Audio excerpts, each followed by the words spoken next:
I always thought my life was a steady rhythm, like the ticking of the old grandfather clock in our living room. My name's Daniel, and for 15 years, I'd built a world with Claire, my wife, my anchor. We lived in a quiet suburb, the kind where neighbors wave over picket fences and kids ride bikes until dusk. I worked as a structural engineer, designing bridges that connected places and people. Claire was a freelance illustrator, her sketches filling our home with whimsy. We had no children, but our golden retriever, Max, was family enough. Life wasn't perfect, but it was ours. That rhythm faltered one Tuesday in March. I'd come home early, a rare treat after a project wrapped ahead of schedule. The house smelled of lavender, Claire's favorite candle. Her car was in the driveway, but the stillness felt off. Max greeted me with his usual tail-wagging enthusiasm, yet something gnawed at me. I called her name. No answer. I climbed the stairs, my boots heavy on the hardwood, and pushed open our bedroom door. There she was, tangled in the sheets, not alone. Beside her lay Tom Hanks. Yes, the Tom Hanks, America's dad, the guy from Forrest Gump. His gray hair was mussed, his famous grin absent as he scrambled for his shirt.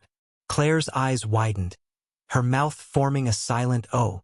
I stood frozen, my brain refusing to process the absurdity. My wife with an Oscar-winning actor in our bed. It wasn't just betrayal. It was a surreal violation of reality. I didn't yell. I didn't charge. I just turned and walked downstairs, Max trailing me. In the kitchen, I poured a glass of water, my hands trembling. Claire followed minutes later, wrapped in a robe, her voice shaky. Daniel, I can explain. Tom lingered at the top of the stairs, looking sheepish, like Woody caught stealing Buzz's spotlight. I didn't let her finish. Get him out, I said, my tone flat. He left without a word, and Claire sat across from me, tears streaming. She swore it was a one-time thing, a bizarre chance encounter after a charity event. I didn't believe her. Not entirely. The days after were a fog. I moved into the guest room, Max sleeping at my feet. Claire tried to bridge the gap, cooking my favorite meals, leaving notes, but I couldn't look at her without seeing Tom's face. How had this happened? She claimed he'd approached her at an art gala, charmed her with stories of Hollywood and kindness. One coffee turned into dinner, then our bed. It sounded like a script he'd starred in, not my life. I couldn't shake the image. Claire, my Claire, choosing someone so untouchable. Not a neighbor or a coworker, Tom Hanks. It was laughable, except I wasn't laughing. I started digging. Her laptop was password protected, but I knew her habits. She reused Max 1999 for everything. Late one night, I logged in. Emails, messages, a hidden folder labeled TH. Photos of them, at a cafe, a park, our backyard. Time-stamped weeks ago. This wasn't a one-time slip. It was a dance they'd rehearsed. I felt hollow. 15 years, and she'd spun a web with a man who'd probably forget her name by next premiere. But the why haunted me more than the who. Was it his fame? His warmth? I'd given her stability, love, hadn't I? I scrolled further, finding a draft email. Tom, I can't stop thinking about you.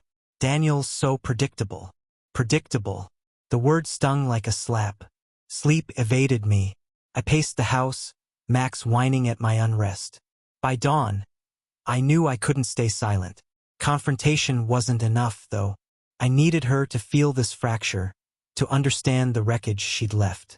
Revenge crept into my mind, not rash, but calculated. I'd make her unravel, just as I was. But how? Tom was untouchable, a celebrity beyond my reach. Claire, though, she was here vulnerable. I'd start with her. I played the part of the wounded husband flawlessly. Over breakfast, I told Claire I wanted to work through it. Her relief was palpable. Tears, apologies, promises. I nodded, sipped my coffee, and let her believe reconciliation was possible. Inside, I was forging a plan.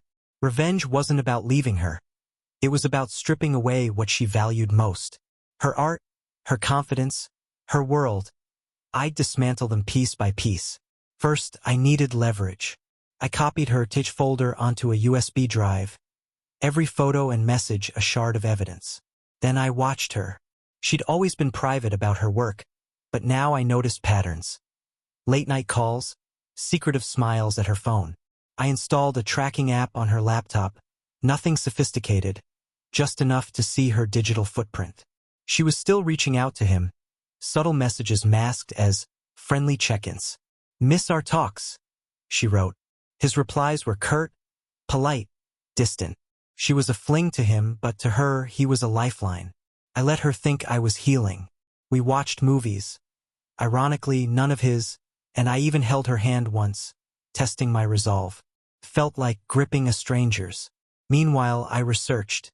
Tom's life was public. A wife of decades.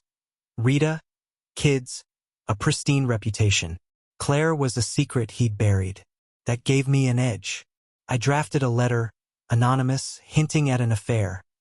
Not to Rita, not yet, but to a tabloid. Sources say America's favorite leading man has a hidden muse in suburbia. I didn't send it. It was a card to hold. At night, I lay awake, plotting. Claire's art was her soul. Clients adored her whimsical designs. What if they dried up? I could sabotage her career, subtly make her question herself. But that wasn't enough. The cruelty had to match the absurdity of her choice. Tom Hanks in my bed.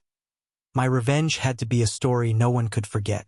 A week later, I struck my first blow. Claire had a big commission, a children's book for a local publisher. She'd been sketching for days, humming as she worked. I waited until she left for groceries, then slipped into her studio. Her desk was chaos. Pencils, tablets, half-finished pages. I opened her latest file, a vibrant forest scene, and altered it. Subtle changes. Colors muted, lines skewed, a character's face distorted just enough to unsettle. I saved it, closed the laptop, and waited. She submitted it that evening, oblivious. The next day, her client called. I heard her voice falter through the wall. "What do you mean? Unusable? I've never had feedback like this." She paced, frantic, as they explained the work didn't meet their vision. I feigned concern, offered tea, watched her unravel. "Maybe you're stressed," I said, my tone gentle. She nodded, doubting herself. Step 1. Next, I turned to her social circle. Claire thrived on admiration.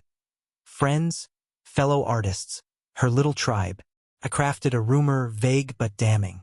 At a neighborhood barbecue, I mentioned to Sarah, the local gossip, that Claire seemed distracted lately, maybe chasing something big. Sarah's eyes lit up. She'd fill in the blanks. By week's end, whispers reached me. Claire was too good for us, chasing Hollywood dreams. Her friends cooled, invitations dwindled. She noticed, her confidence fraying. I kept my mask on, supportive, quiet. She'd cling to me now, the steady one, unaware I was the storm. But I wasn't done. Tom's shadow loomed, and I needed him in this somehow. I dug deeper online, found fan forums, paparazzi trails. He was filming in New York soon. An idea sparked, something public, humiliating. Claire would feel it even from afar. By mid-April, Claire was a shadow of herself. Her career teetered. 2 more clients pulled away after I tampered with submissions, and her friends drifted. She'd sit at her desk, staring at blank pages, her spark dimmed. I'd bring her coffee, murmur encouragement, all while tightening the noose. Max sensed the tension, sticking closer to me, as if choosing sides. Then came the gala invite, a charity event Tom was headlining. Claire mentioned it casually, eyes flickering with hope. "Maybe we could go together," she suggested. I smiled. "Sure." Inside, I saw my chance. I RSVP'd, booked flights to New York, and packed. She thought it was a lifeline.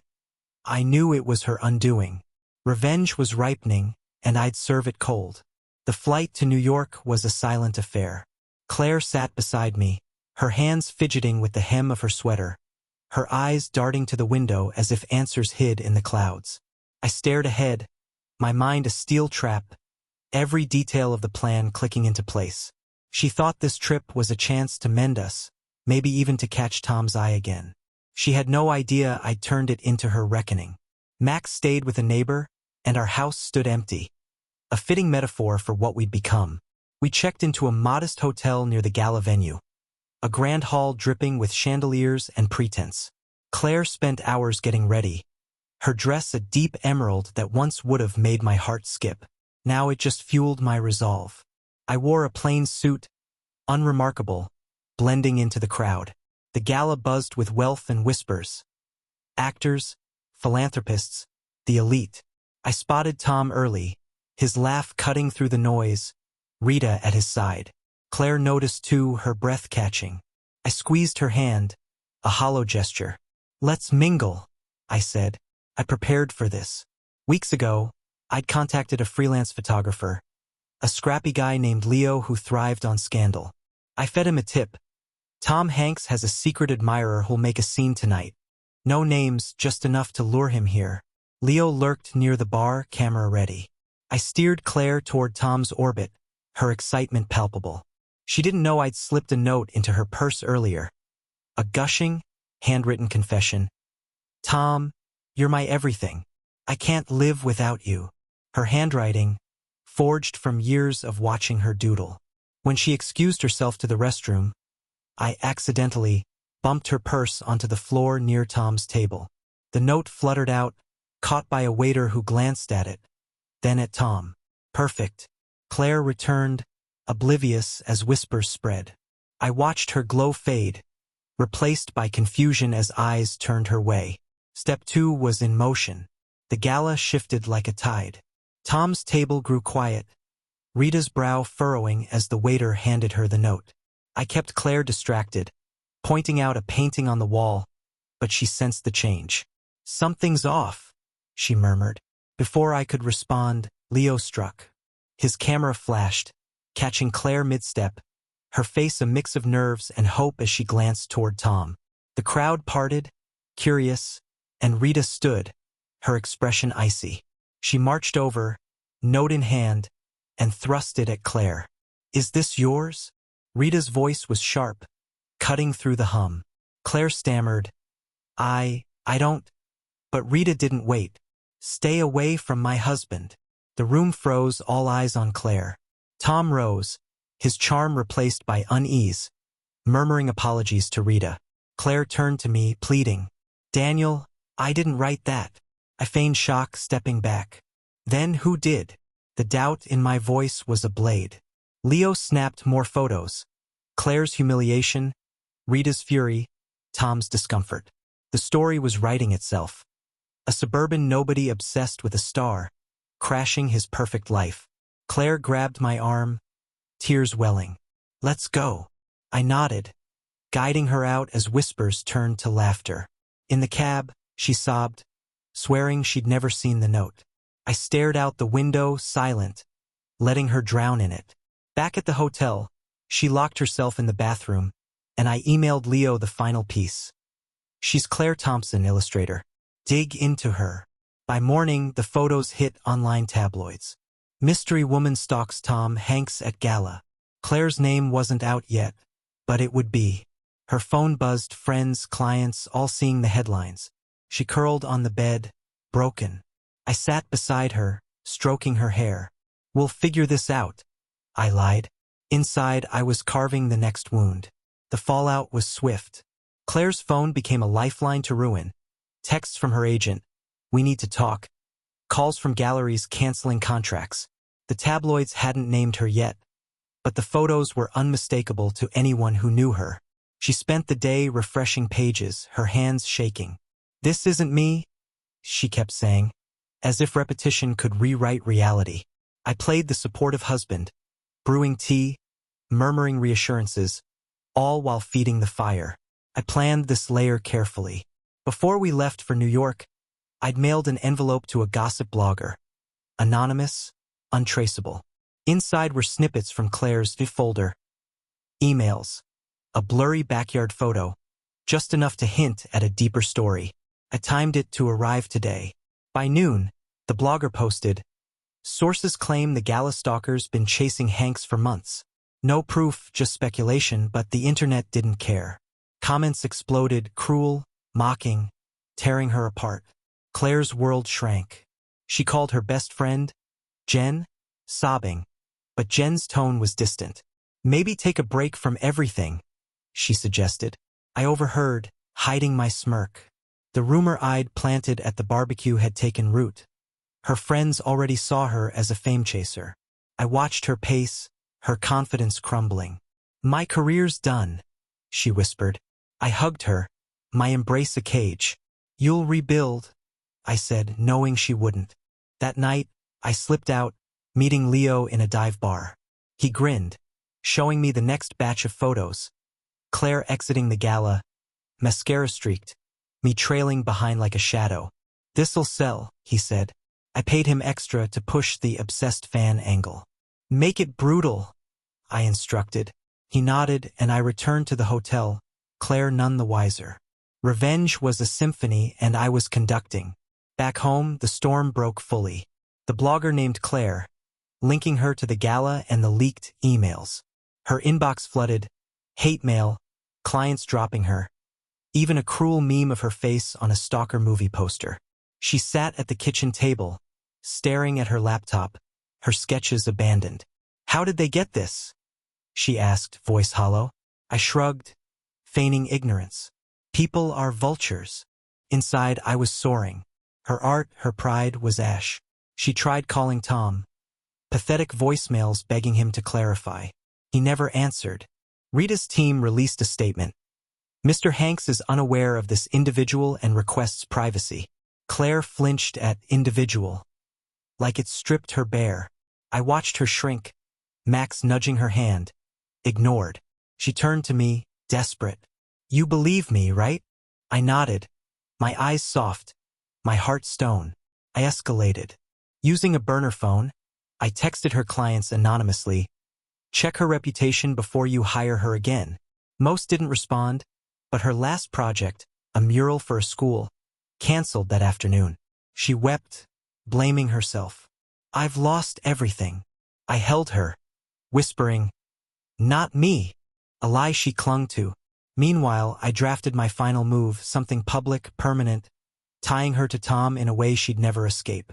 That night, she slept fitfully and I worked. I'd found a billboard company near our town, cheap and discreet. I designed an ad, her photo, the gala shot, with Claire Thompson, Tom Hanks' biggest fan, in bold. No explanation, just her face, her shame, looming over the highway. I paid cash, set it for next week. She'd see it. Everyone would. Her ruin would be a monument.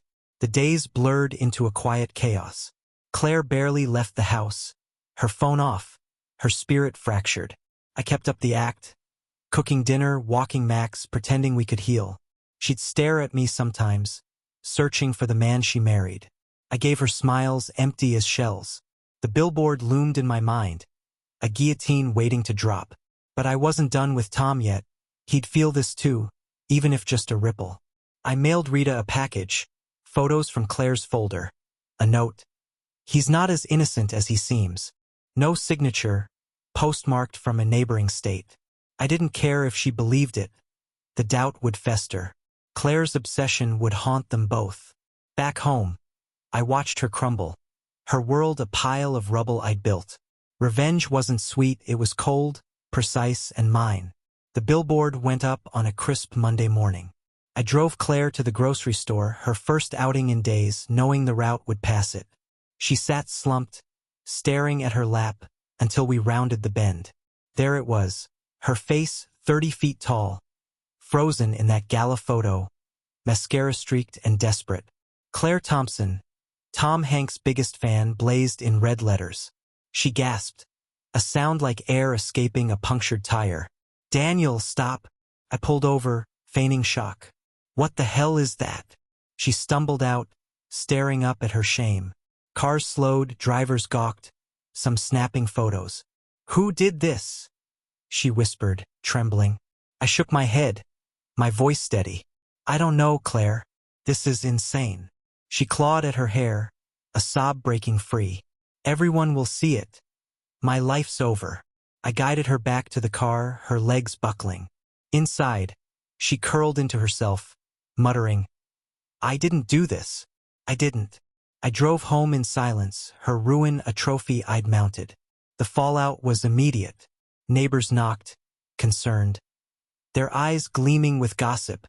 Her phone, briefly on, buzzed with texts, old friends, strangers, all piling on. Stalker, crazy, pathetic. She turned it off again, retreating to the couch, Max nudging her ignored hand. I watched, detached as she unraveled. The billboard was a masterstroke, public, permanent, a mirror to her betrayal. But I wasn't done. Tom's part in this lingered, a loose thread I'd tug until it snapped. That night I checked online. The story had legs. Tabloids ran wild. Locals posted the billboard photo, tagging her. Her art website crashed from traffic. Not praise but mockery. I'd stripped her of everything. Career, dignity, trust. Yet the cold satisfaction felt incomplete. Claire's tears weren't enough. I needed her to break beyond repair. Claire stopped eating. She'd sit at the table, pushing food around, her eyes hollow. I kept the charade. Cooking, coaxing. "You need your strength." She'd nod, take a bite, then retreat to the guest room. Max followed her now, sensing her fragility, abandoning me. Stung, but I pushed it down. This was her doing, her choice, Tom Hanks over me. I'd given her a life. She'd traded it for a fantasy. Now she'd live the nightmare. The billboard stayed up, a daily wound. She wouldn't leave the house, but delivery drivers saw it. Neighbors whispered. I fed the fire subtly. Casual mentions to Sarah at the mailbox. "Claire's not herself lately." Sarah nodded, eager to spread it. Soon, a local news van parked nearby, filming the sign. They knocked. I answered, somber. "She's resting. It's been hard." They aired a segment. Local woman's obsession rocks quiet town. Claire watched, mute, as her name echoed on TV. I turned to Tom next. Rita's package would have arrived by now, those backyard photos, the note. I imagined her confronting him, his easy charm faltering. Online, hints surfaced. Trouble in Hank's paradise? No proof, just rumors, but enough to rattle him. I mailed another batch to a bigger outlet, Variety. Labeled, "From a concerned friend." If it broke, Claire's name would tie to his forever. A stain he couldn't scrub. She'd be his shadow unwillingly. At home, Claire found the TH folder on her laptop, my deliberate slip. She stormed in, waving the USB. "Did you do this?" Her voice cracked, raw. I stared, calm. "Do what?" She faltered, doubt creeping in. "Someone's ruining me." I stepped closer, my tone ice. "Maybe it's karma." She froze, searching my face, then fled. The seed was planted. She suspected, but couldn't prove. Perfect. By week's end, Claire was a ghost. She'd stopped sketching, stopped speaking beyond mumbles. The house felt like a tomb, her presence a fading echo. I kept busy, work, walks with Max, plotting. The Variety story hit. Hank's mystery woman, affair or obsession? Photos from my package ran alongside gala shots. Claire's name bolded. Tom's team denied it, but the damage stuck. Claire saw it on my laptop. I'd left it open and collapsed, wailing. "They think I'm a lunatic." I didn't comfort her this time. "Maybe you brought this on yourself," I said, voice flat. She looked at me, eyes wide, like she was seeing me anew. "You hate me," she whispered. I didn't answer, just walked away. She'd connected dots, but too late. Her world was rubble, clients gone, friends silent, her art mocked. The billboard loomed, a daily reminder. And now Tom's spotlight burned her too. I escalated. I kept one photo. Claire and Tom in our backyard, her laughing, him close. I printed it, framed it, and hung it in our living room overnight. Morning came. She saw it and screamed, tearing it down. "Who's doing this?" I shrugged. "Maybe a fan." She lunged at me, fists weak, sobbing. "It's you, isn't it?" I caught her wrists, stared her down. "Prove it." She couldn't, and that broke her more. Outside, the neighborhood turned. Kids drew her face on sidewalks. Stalker Claire in chalk.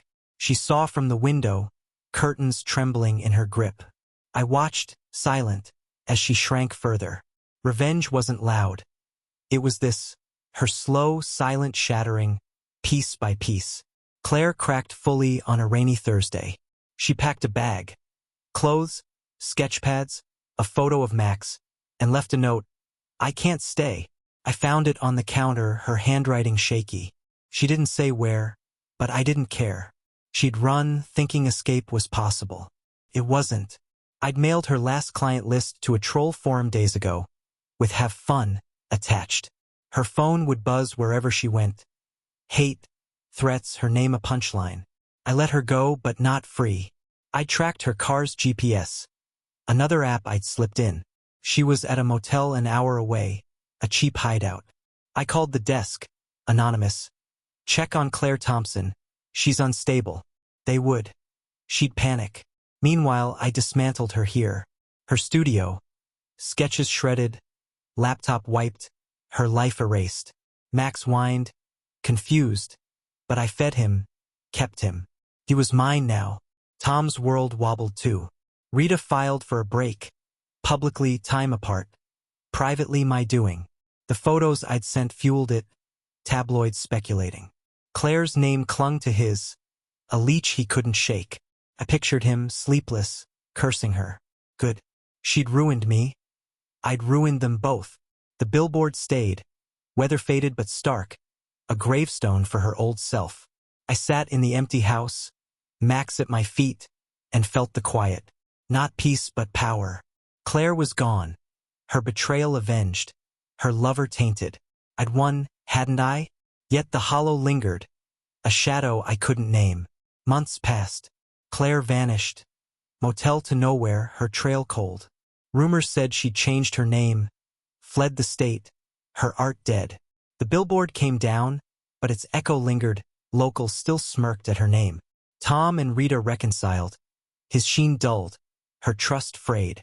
I'd carved scars they'd all carry. A cruel constellation of my making. I stayed in the house, Max my only company. Work hummed along, bridges rising from my drafts. But home was a shell. I'd burned Claire out of me, yet the ashes didn't warm. Friends asked, "Where's Claire?" I'd shrug. She left. They didn't push, gossip filled the gaps. I'd won, dismantled her world, but victory tasted like rust. One night, I found her old sketchbook under the couch. A doodle of us, smiling, dated years back. I stared, then tore it, tossed it. Max watched, head tilted. I patted him, whispered, "We're fine, but were we?" Revenge had been my compass, and now it spun aimless. Claire's betrayal, Tom's face, her ruin. It replayed, a loop I'd built. I'd crushed her beyond repair, and it was done. Yet as I sat in the dark, Max snoring beside me, I wondered if I'd crushed something in me too.